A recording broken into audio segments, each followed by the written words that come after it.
10 months ago, we joined Mario on Centre Court when we had a look at Mario Tennis on the Nintendo 64. Well, now we're joining him back at it again, but this time we're going to see how he manages when he's a little bit more mobile. Hello there, welcome to Saberjewel Gaming, where we always take the high ground, and welcome to our retro review of Mario Tennis on the Game Boy Color. Released in 2001, you would be forgiven for expecting this to be a downgrade or low budget version of Mario Tennis on the Nintendo 64, but that really is not the case. Instead, this is its own game, and despite the fact that it's still tennis and still has a Mario theme to it, it's pretty different and has a charm and quality all of its own. Now let me be honest up front, I'm not a huge tennis fan, and I'm not someone who normally plays a great deal of tennis games. In fact, I never played this game on its release. The first time I ever played it was in the build up to this review, but I'll be honest, I wasn't expecting too much. I was expecting, again, a low budget version of other Mario games we'd seen that copied sports, but this game had something quite unique and unexpected to it.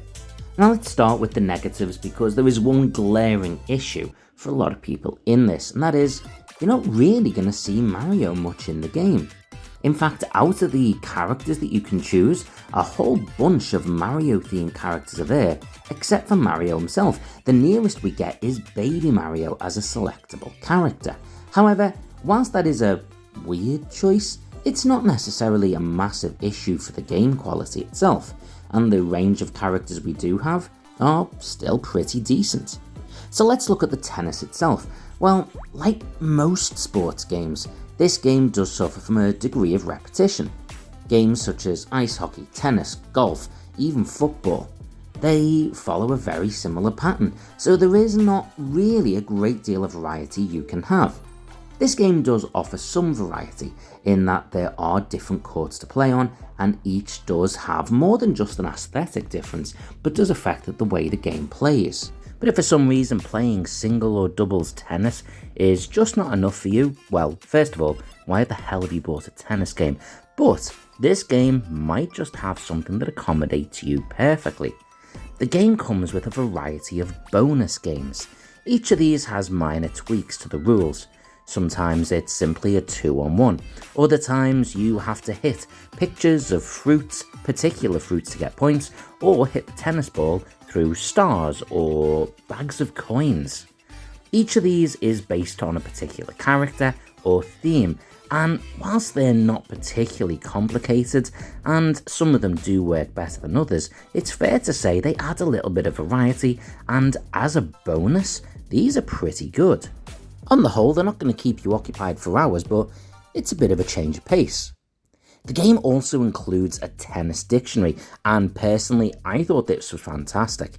I don't know a lot about tennis, and a lot of people that might pick a tennis game simply because of the Mario theme also might not know too much, and this does allow you to actually educate yourself on some of the phrases. But the standout in this game is the story mode. Even in 2024, most sports games don't really give you much of a story mode. Some of the recent FIFA games allowed you to follow the story of a particular player, that you could experience the highs and lows of their career, but on the whole, you usually just have the sports, tournaments, and leagues to compete in. This game allowed you to name a character and your own roommate, go to a tennis academy, explore the environment, and interact with other players. As you played against lower ranked players, you could move up the rankings, learn new skills, and your actual character did develop. Considering this was on the Game Boy Color, the graphics and environment of it were pretty impressive, at least on par with some of the games like Zelda that people would have played. So overall, how was this game received when it was released? Well, there isn't a great deal of debate about this. The game's scores ranked between 80 to 92%, but the vast majority of them were in that upper echelon. There were certainly no scores that could be considered less than positive. It was nominated for GameSpot's 2001 Game Boy Color Game of the Year award, and whilst it didn't win this, the nomination alone is still pretty impressive. Whilst it did well globally, it was especially popular in Japan, where it finished as being the 8th best-selling Game Boy Color game of all time. That's pretty damn good. So it's pretty clear that the game was received fantastically well at its release, and has stood up pretty damn well since as well. But as someone who never played it when it first came out, and has only really delved into it across the past month, are my views on it the same? How does the game stand up to modern scrutiny? Well, again, it has to be said I'm not a tennis fan.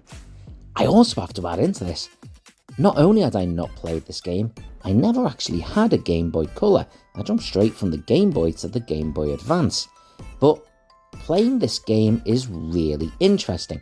I'd already done a review of Mario Tennis on the Nintendo 64, a game I was a fair bit more familiar with. The graphics were incredible on that game, and I knew that this game was never going to be able to live up to it. But what impressed me was the fact that it didn't try to live up to it. Instead, it tried to stand on its own merits. It couldn't compete with the graphical expectations from the Nintendo 64 crowd. And in fairness, even the colour range on it was so narrow.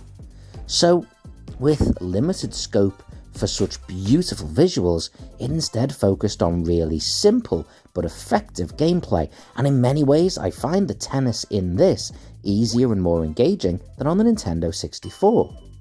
But it didn't stop there. Adding bonus games to it was fantastically fun, and the idea of having a full RPG story mode that, by the way, wasn't even available on the Nintendo 64 was a stroke of genius.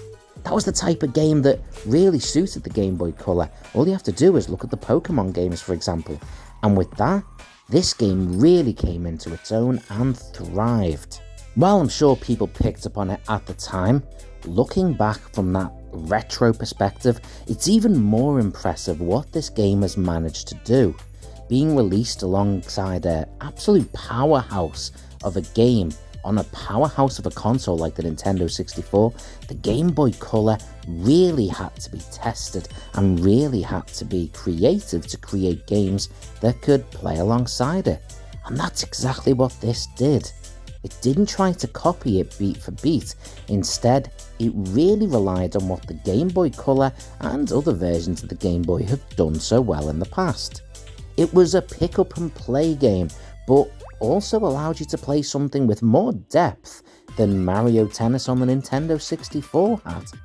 And yes, despite Mario not appearing in the game, he was an unlockable character, so that's something. Mario Tennis for the Game Boy Color is going to be a lot of fun if you're a tennis fan, and especially if you're a tennis fan that loves that Mario style of game. Overall, I think giving this a rating of 8 out of 10 is absolutely fair. The roleplay game within it might not be for everyone, but if it's not for you, there's plenty of other stuff in there that you're going to enjoy. And if you happen to love roleplay games, tennis, and Mario, I can't really see this as being anything other than the perfect game. But what do you think? Have you played this game before? Comment below and let me know, and especially if you've played this and the Nintendo 64 version. I'd love to hear which version's your favourite. Until next time, take care and take the high ground.